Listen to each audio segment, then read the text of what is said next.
Now, in the fourth module, we have already completed the forward difference, backward difference. We have seen the symbolic relationship, the interpolation episode interval, the interpolation with unequal interval, Newton's methods, and Lagrange's and Newton's formula. These things we have already seen. In the last class, we have seen the central difference also. The central difference also we have seen. Today, there is one more topic left, and that is the Gauss's formula for interpolation. This topic. Gauss's formula for interpolation. This topic is next. Let's see this. Now, the Gauss's central difference interpolation. This is also based on the central difference table which we have made for the central difference interpolation. It is similar to that. The formula for Gauss central difference interpolation is this, where you already know what is your del y naught, what is your del square y minus 1, what is your del 2 minus 1. Now, what about u? Till now we have been using p. What is u? U is basically x minus x naught by 8. And what is your x? This is the value which you need to find out. For example, here I am asking you to find out the value of y for x is equal to 30. In that case, your x is 30. What is your x naught? Now, x naught is a value that is close to your desired value of 30. So, in this table of 21, 25, 29, 30 and 35, I have two values which are close to 30. One is 29 and another is 33. And out of them, this 29 is closest. So, my x naught will be 29. Once we have this, we can calculate our u. Now, for this, in order to use this method, it is preferable that your u value should lie between 0 and 1. But there is no hard and fast rule. It is preferable. So in the examination, if you don't mention any particular method, in that case you can use any of them. And if you see that if your u is between 0 and 1, then you will be using this. If not, then you already have your forward difference, backward difference, central difference. You have those methods. Now, if in the examination it is specifically mentioned that you have to use Gauss central difference interpolation, in that case, even if your u is not between 0 and 1, then also you have to use this formula. So keep that in mind. Now let's see how it works out. Please see the formula. Have a note it down.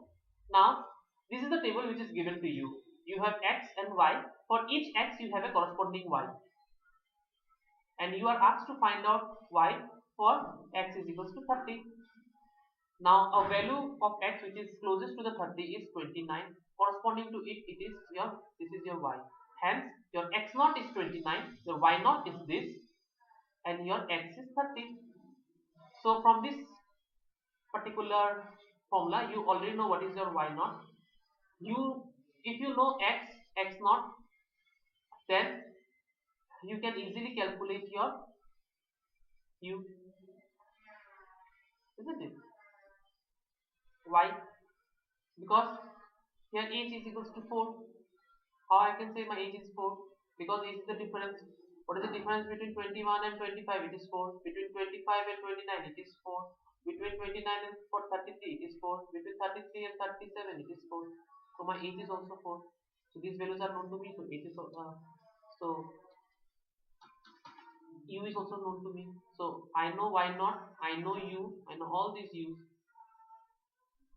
I know all these u's. I know all these values. What are the values left? These values. These are the values we have to calculate. How can we calculate this value? For this, I will be making the central difference table. This is a central difference table. You know how to make it. You will write x in this column, y in this column. You will be selecting the midpoint as the y naught and x naught. Then just calculate this. What is this? Y minus 2. It is 17.814 minus this 18 point value. You have this. Similarly, what is this? This minus this. What is this? This minus this. What is this? This minus this. So once you have this, you can calculate the rest from the del square y. What is del square y minus 2? It is this value minus this value. What is del square y minus 1? It is this value minus this value. Now, there is a specific reason why I have written this with red, because these are the values which you will be using in your formula. See, this one. So I have written with red so that you can understand it clearly. So you can want to make the central difference table. You have the data. Just replace those data in your formula. So his why not you all values. His values are already known to you. These values you know from the table. These values you know from the table. You have calculated because x is not to you. It's given to you. Why not? It's not to you. That's it. You can easily find it out. So this is your y. So this was your Gauss formula. Now with this we have completed the finite difference interpolation also.